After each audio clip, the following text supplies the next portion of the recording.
Hello, my name is Millia Dasgupta and I'm a second year student from the Global Law School, and today I shall be talking about culture and educational rights, specifically to minorities.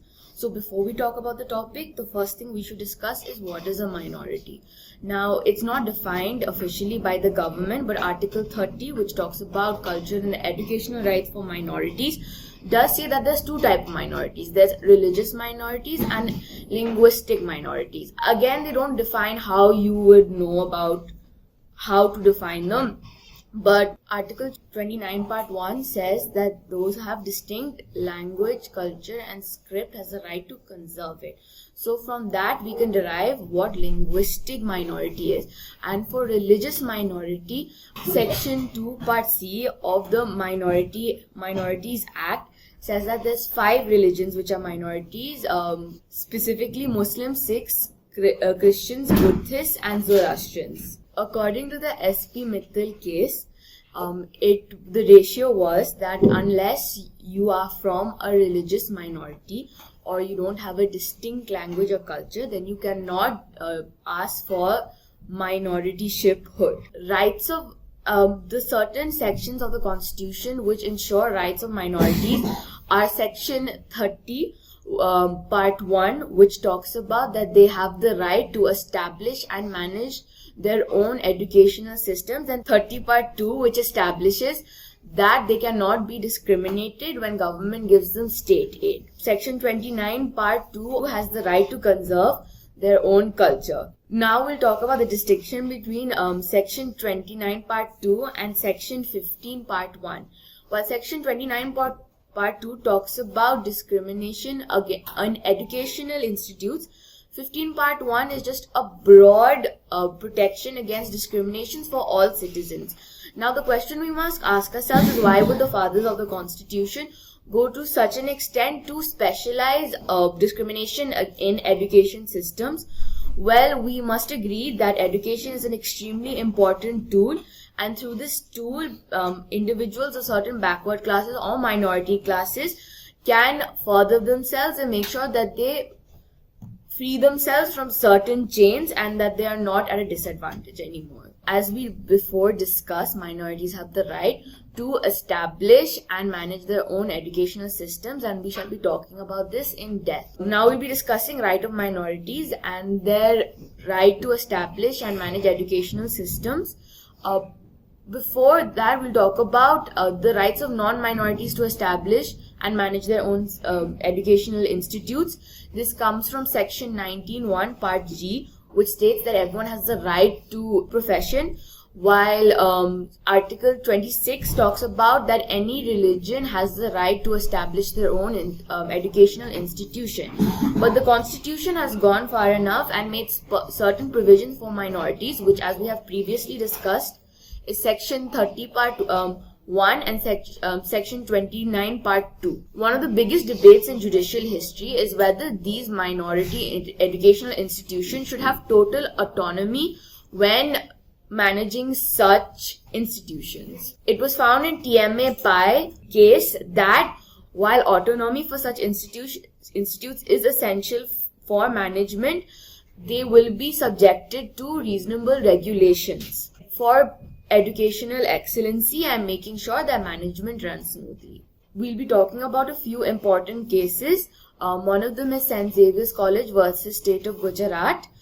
In this, there were 2 points which were brought up, whether Article 29 and Article 30 are mutually exclusive to each other, and whether the right to affiliation, that is to be affiliated with the state, is a fundamental right. For the first part, the court ruled that Article 29 and Article 30, despite being very similar to each other, as we have previously discussed, as one talks about minorities and the other talks about centers for preserving your language, script and culture, they're very similar. So the opposition brought up that you cannot seek protection under these two acts simultaneously. The courts observed that while affiliation is extremely important for these institutes to manage their own administration, fee structure, admission of students, admission of teachers, all these things, it was important for them to get affiliation or at least recognition. they said that it was not a fundamental right, but they also commented that the government, while choosing who to affiliate and who to recognize, they could not discriminate on the basis of minority, race, creed, caste, etc. It had to be on the basis of excellence. In terms of whether government can regulate the management of these institutions, one of the very important cases is the Kerala Education Bill, and the issue was that while we know that minority institutions have the right to administer, do they have the right to maladminister? In the sense that even if they are administrating the institutions really badly, can the government step in, or do they let them be?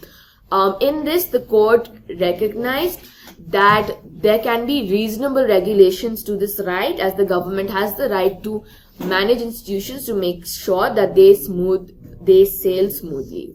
The next case is Siddharaj, where again the same issue was brought up, whether there can be any restrictions or regulations to the right of Article 30.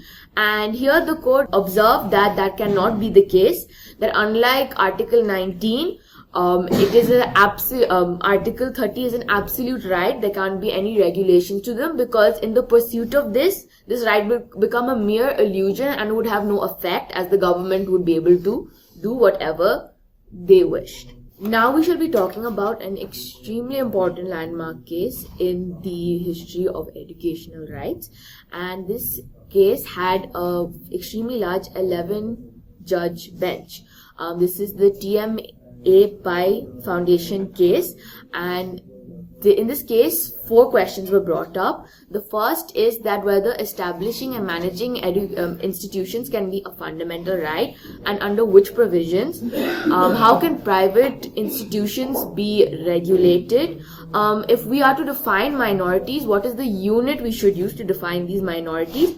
And to what extent can unaided private minority institutions be regulated? For the first point, which is whether establishing educational institutions is a fundamental right and under which provisions, the court observed that for non-minorities, it was 19 Clause 1 Part G, which states that everyone has a right to free profession, and Article 26, which is that any religious denominant can establish educational institutions. And for minorities, the Constitution had Article 30 and Article 29. Admission to these institutions were obviously regulated by merit base, and they were also subjected to Article 29 Part 2, which says that no citizen can be discriminated against at time of admission because of his or her race, caste, creed, etc. The second issue which was brought up was to what extent can private institutions be regulated, and the judges divided it into 4 categories. But to boil it down to the crux, it was the more the government aided you, the more you were required to abide by the rules and regulations. So an example, if you were an unaided private non-minority institution, the government could say that you had to follow these rules and regulations to be affiliated or recognized, but they could not interfere in your management. On the other hand, if you were a totally aided institution, then you would have to abide by all rules and regulations. The third issue which they brought up is what unit should be used in order to define who is a minority, and the bench decided that it would be state. However, they did not answer a very crucial question, which is you might be a majority in your own state, but you might be a minority in the entire country. So then what provisions are left for you? The fourth issue was to what extent would aided private minority institutions be regulated, and they said that while the wording of Article 30 was absolute, these institutions were not above the regulation and laws of the land, and that they would have to abide by certain rules and regulations which pertain to health, morality, welfare of students and teachers, and they could not avoid this. Only if these rules and regulations went against the character of the minority institution or was detrimental to their character, then only would questions about these certain regulations be brought up. Sadly, the TMA Pai Foundation case had many loopholes was addressed by academicians and writ petitions. Many cases followed. Cases like P.A. Inamdar addressed new issues.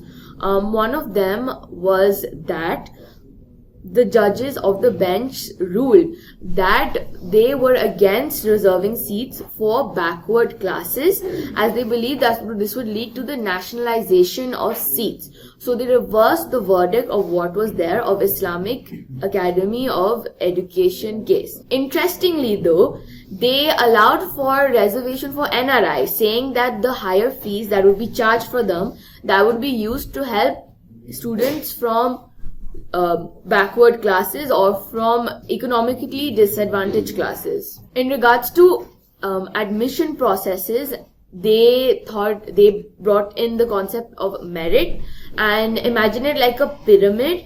The higher the level goes in education, the more important merit becomes. So for kindergarten admission, merit is not that important. But for something like college admission, merit was seen extremely important. The bench also reversed Islamic Academy of Education's verdict that there would be regulation on fee structure. They said that these institutions would have autonomy over the fee structure and administration process, and they said that there would be no committee, unlike which was said in Islamic Academy of Education, which said that they would set up committees to oversee fee and admission processes, everything. They said that this would not happen and that they would have total autonomy over these processes. In the case of Bal Patil, it went against one of the verdicts of TMA Pi Foundation, which stated that in order to be recognized a minority, you would have to be a minority in your state, and it did not matter if you were a minority in your country. If you were not a minority in your state, you would not be a minority.